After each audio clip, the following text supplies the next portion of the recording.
वेळ आहे आणि आपण मस्त कोकणामध्ये फिरून येऊया. ठीक आहे.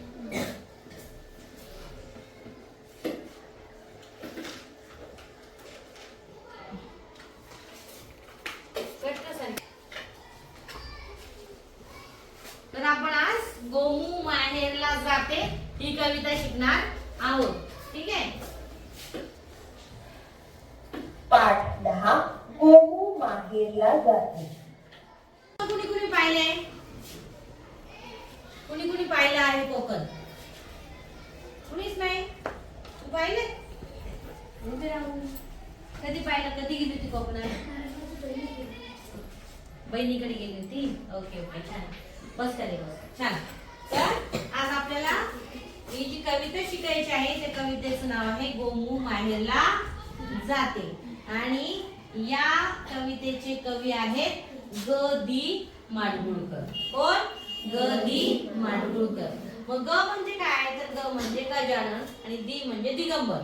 तर गजानन दिगंबर माडगुळकर हे त्यांचं पूर्ण नाव आहे आणि ते खूप प्रसिद्ध मराठी विश्वातील साहित्यिक आणि कवी आहेत. ठीक आहे. तर त्यांनी वेगवेगळ्या कथा लिहिलेल्या आहेत, वेगवेगळ्या कादंबऱ्या त्यांनी लिहिलेल्या आहेत.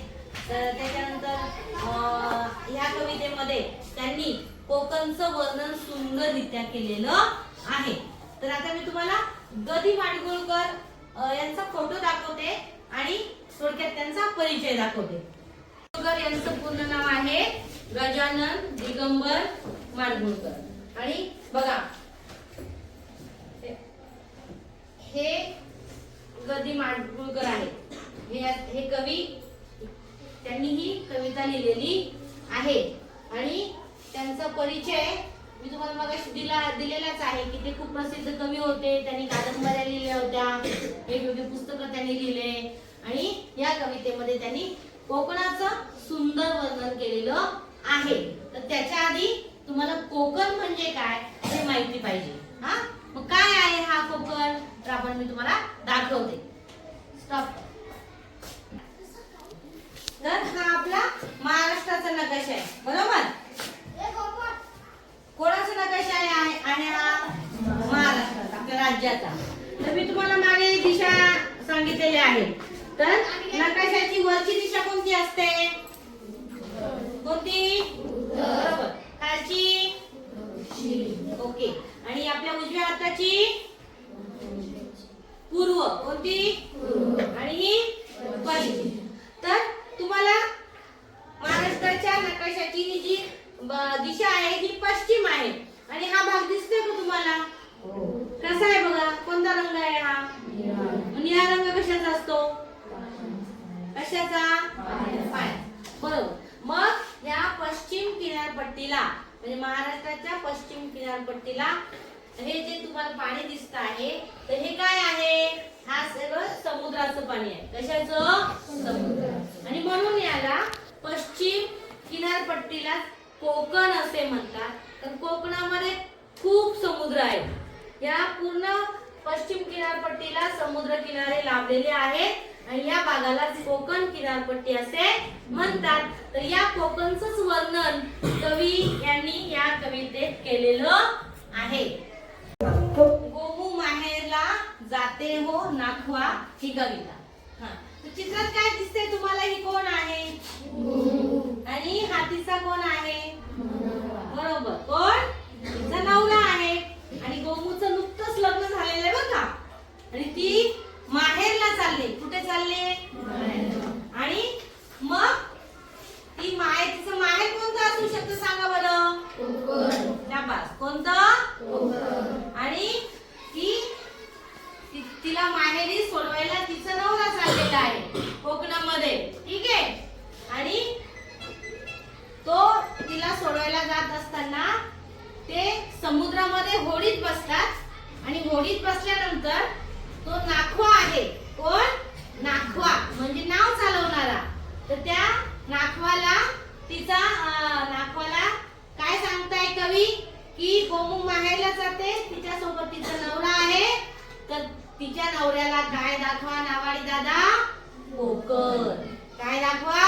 कोकण. तर बघा गोमू माहेरला जाते हो नाखवा, तिच्या हिच्या गोवाला कोकण तर गोवा म्हणजे काय नवरा गोवा गोमू माहेरला चाललेली आहे आणि होडीत बसल्यानंतर कवी म्हणतात की गोमूच्या नवऱ्याला नावाडी दादा काय दाखवा कोकण दाखवा गोमू माहेराला जाते हो नाखवा हिच्या गोवाला कोकण दाखवा गोमू माहेरला चाललेली आहे आणि तिच्या नवऱ्याला काय दाखवा नावाडी दादा कोकण दाखवा कोकणची निळी निळी खाडी दोन्ही तीराला हिरवी हिरवी झाली तर यावेळी अर्थ काय होतं दावा म्हणजे काय सांगा बरोबर काय मग काय दाखवायचंय तिच्या नवऱ्याला तर कोकणची निळी निळी खाडी काय दाखवायचे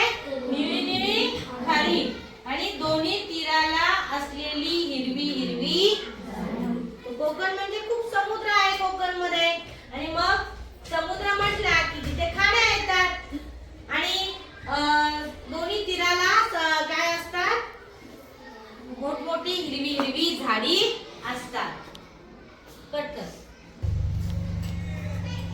गोमू माहेरला जाते हो नाखवा तिच्या गोवाला कोकण दाखवा डावा कोकणची निळी निळी खाडी दोन्ही तीराला हिरवी हिरवी झाडी भगवा अबोली फुलांचा ताटवा असे या कवितेच्या ओळीचा अर्थ आता मी तुम्हाला समजावून सांगते आता हे तुम्हाला जे दिसतंय ना स्क्रीनवर तर ही खाडी आहे काय आहे कोकणातील खाडी आहे आणि या कोकणातील खाड्या त्या गोमूच्या नवऱ्याला दाखवायला सांगितलेलं आहे बघूया आपण आता मावळतीकडे गेलेलो आहे आणि खाडी आहे निळं निळं पाणी आहे आणि एक दोन नव्हेच्या जवळजवळ मला वाटते अख्खं झाड भरलंय ह्या वटवाळांनी हे बघा समजेलच पुढे पुढे कोकणातली सगळ्यात लांबीची खाडी म्हणून मित्रांनो दाभोळची खाडीची एक ओळख सांगितली दाभोळची खाडी आहे सो कोकणात तुम्हाला जरी मोठी मिळत असेल तरी देखील तुम्ही करू शकता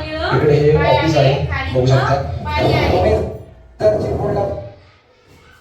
डावा कोकणची निळी निळी खाडी बघितली ना तुम्ही खाडी ओके आणि दोन्ही तीराला हिरवी हिरवी झाडी तर या ज्या खाड्या असतात ना कोकणातल्या त्यांच्या दोन्ही तीराला काय असतात छान छान हिरवी हिरवी झाडी असतात ती सुद्धा गोमूच्या नवऱ्याला दाखवायला सांगितलेली आहे कवीने नावाड्याला आणि भगवा अबोली फुलांचा ताटवा आणि कोकण म्हटलं की तिथे वेगवेगळे झाडे येतात वेगवेगळी फुलं पण दाखवा झाडं पण दाखवा आणि सोबत जे अबोली फुलं असतात या अबोली फुलांचा ताटवा सुद्धा तुम्ही गोमूच्या नवऱ्याला दाखवा असं कवी म्हणतात अशा पद्धतीने ही काळजात त्यांच्या भरली शहार कवी काय म्हणतात की कोकणची माणसं कशी आहेत साधी भोळी आणि त्यांच्या काळजात काय भरली आहे शहार तर शहारी म्हणजे काय बरं सांगा मला हातवर करा शहारी म्हणजे बरोबर काय कोवळं नारळ हिरवं नारळ किंवा ओल्या पाण्याचं जे नारळ असतं त्यांना काय म्हणतात शहाळी म्हणतात आणि शाळेमध्ये काय असतं बरं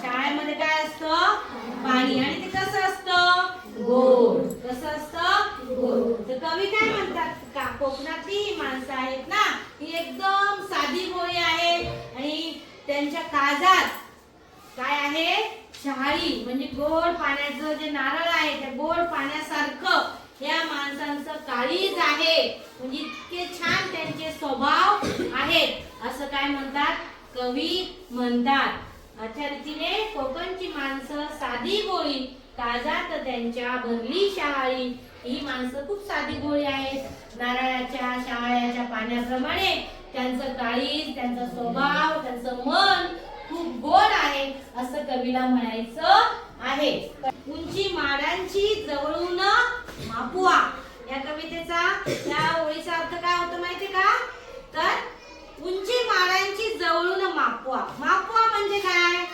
कोकणाच्या भाषेत काय म्हणतात मापवाला? बोला, मापवा म्हणजे? हा, संजना सांग. बरोबर, मापवा म्हणजे काय?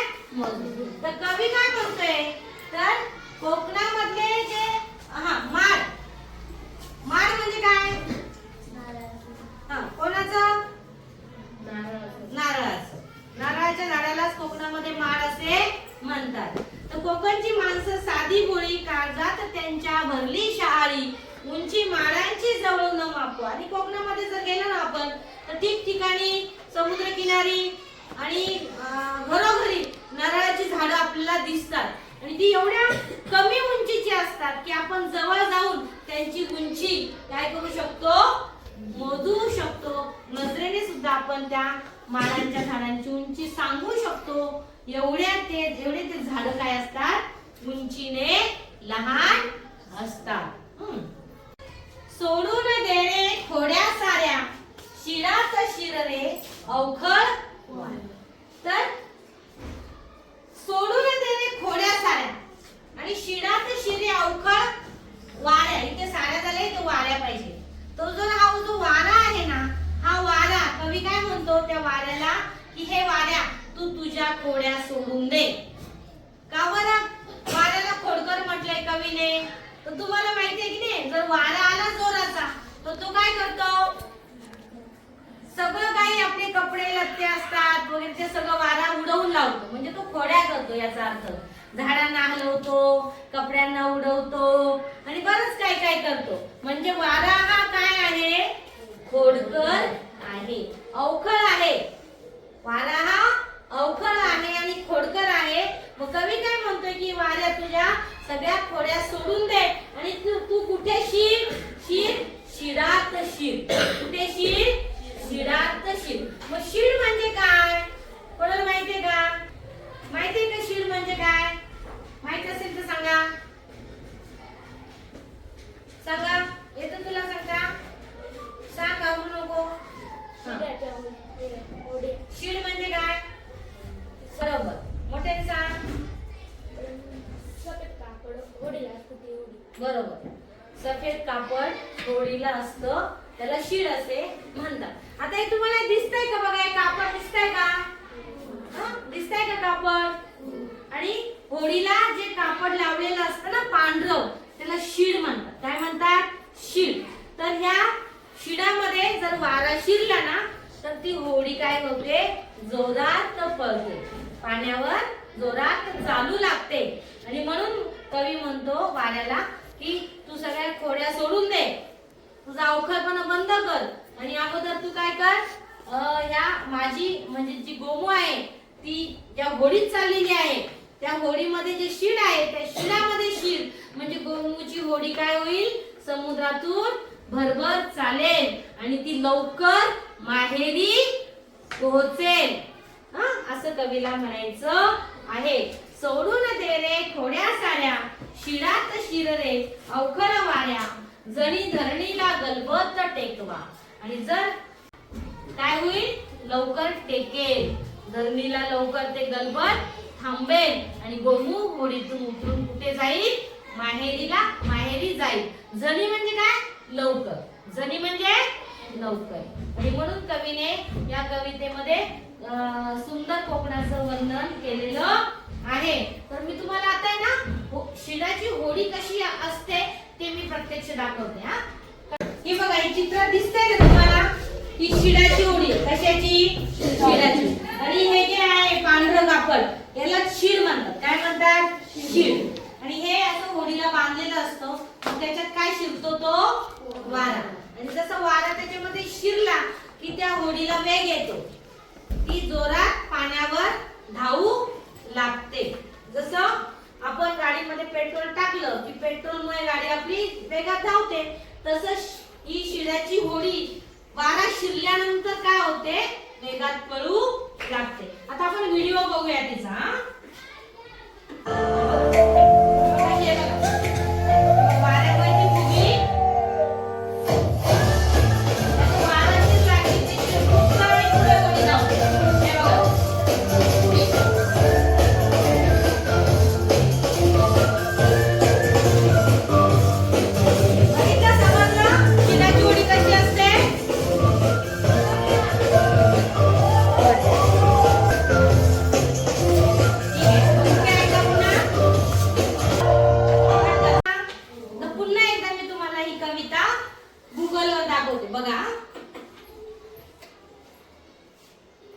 नीट लक्ष द्या.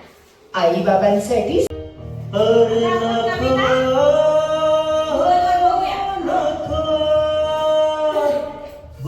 माहेरला जाते असे माहेरला जाते हो नागवा तिच्या गोबाला गोकड दाखवा माहेरला जाते हो नागवा तिच्या गोबाला गोकड दाखवा अय्या अय्या अय्या अय्या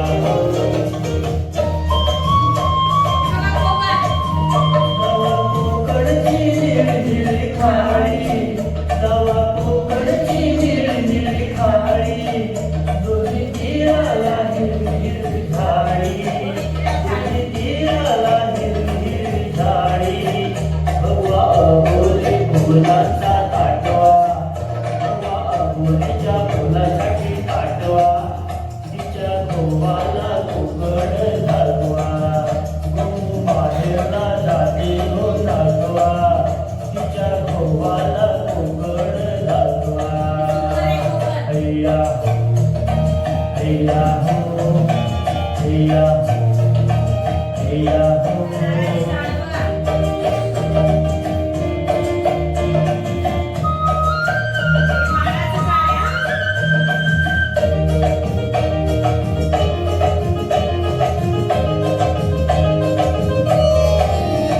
कोकडची माणसं साधी होळी कोकडची माणसं साधी होळी काळजात त्यांच्या भरली शहाळी त्यांच्या काळजात भरली शहाळी त्यांच्या काळजात भरली शहाळी तुझी माडाची जवळून मापवा तुझी माडाची या जवळून मापवा तिच्या गोवाला कोकण दाखवा माहेरला जाते हो दाखवा तिच्या गोवाला कोकण दाखवा हैया हैया हैया हैया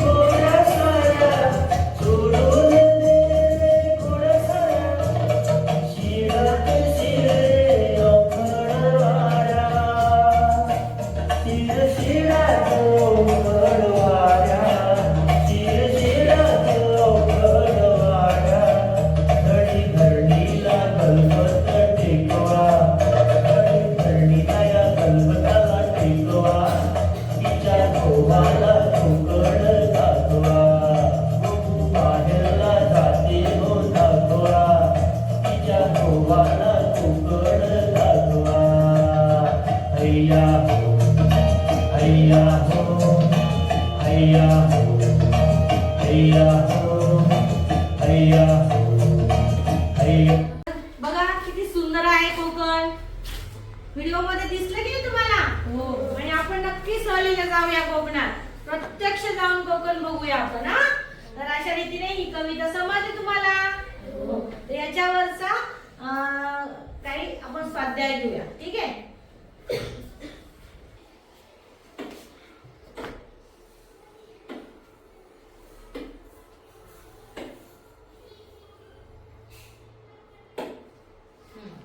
आता आपण या कवितेचा स्वाध्याय घेऊया. हा, तुम्हाला कविता समजली ना तुम्हाला? याची काही मी प्रश्न विचारणार आहे आणि तुम्ही येऊन इथे उत्तर द्यायचे. ठीक आहे. गोमू माहेरला जाते हो काही थांबा ना. तुम्ही इथे येऊन उत्तर द्यायचं. हा, या दोघांपैकी एकाची निवड करायची. ठीक आहे. ये मनोज.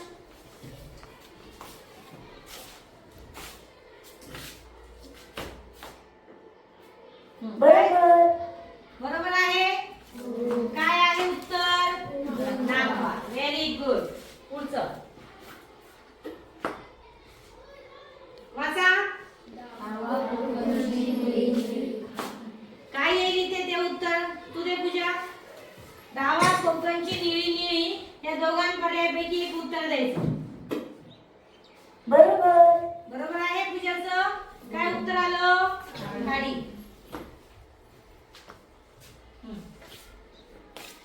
टिंब टिंब अबोली फुलांचा ताटवा, या दोघांपैकी एक उत्तर द्यायचंय. कोण देतं? या संजना.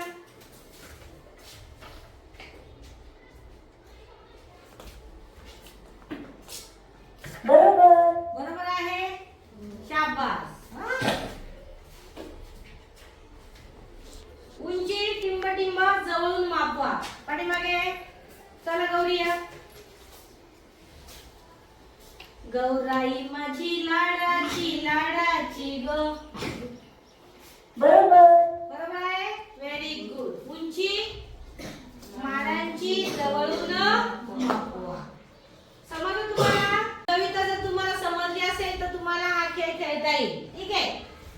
कोणता घ्यायचा? हा गणपती बाप्पाचा घ्या. ठीक आहे. बर, प्रश्न पहिला आहे, भगवा ताटवा कोणत्या फुलांचा ताटवा आहे?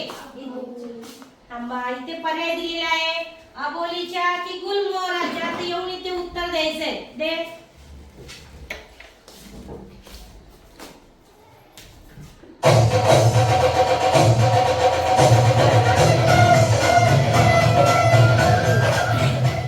छान, याने बरोबर उत्तर दिलेलं आहे की नाही? आणि उत्तर दिल्यानंतर गणपती बाप्पा काय करतो? मोदक देतो. आणि उत्तर चुकल्यावर मोदक देत नाही. ठीक आहे, बघू पुढचा प्रश्न.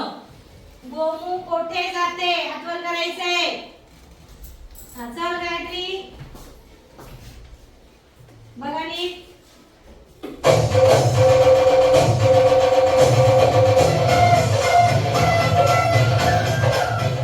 बरोबर आहे उत्तर. कुठे जाते गोमू? कुठे जाते? माहेरला. छान. हिरवी झाडी कोठे आहे? या उत्तर द्या कुणीतरी. मागे नियमनी. हिरवी झाडी कोठे आहे? सागरावर, नदीवर, काठावर की तीरावर?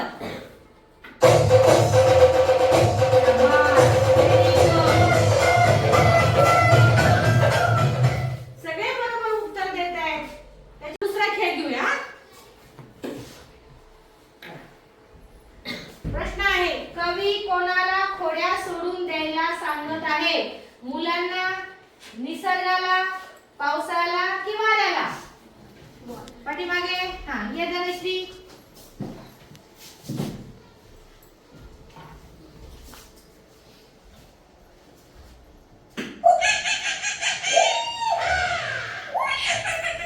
बरोबर आहे उत्तर. उत्तर बरोबर दिलं की ते माकड काय करतं? टोपी काढून त्या मुलाच्या डोक्यात फेकते. बरोबर. ठीक आहे, पुढचं बघूया.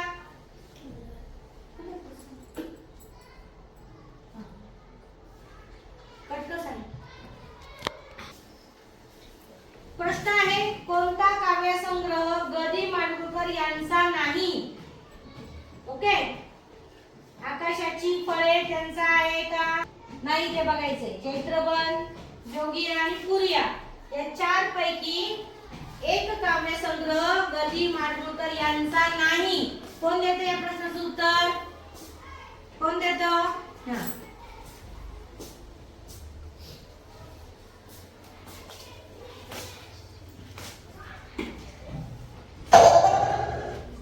चुकलं. गौरीचं उत्तर आहे की नाही? कोणाला द्यायचं अजून? धरा, धरे दे.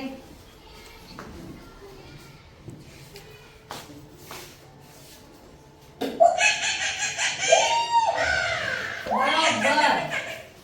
बरोबर, शाबास. बरोबर आहे ना? आकाशाची फळं हा काव्यसंग्रह ग.दी. माडगूळकरांचा नाही. शाबास बलवीर. ठीक आहे, त्याच्या आधी आपण काय करूया? कविता म्हणूया. ठीक आहे. गोमू माहेरला जाते हो नाकवा, तिच्या गोवाला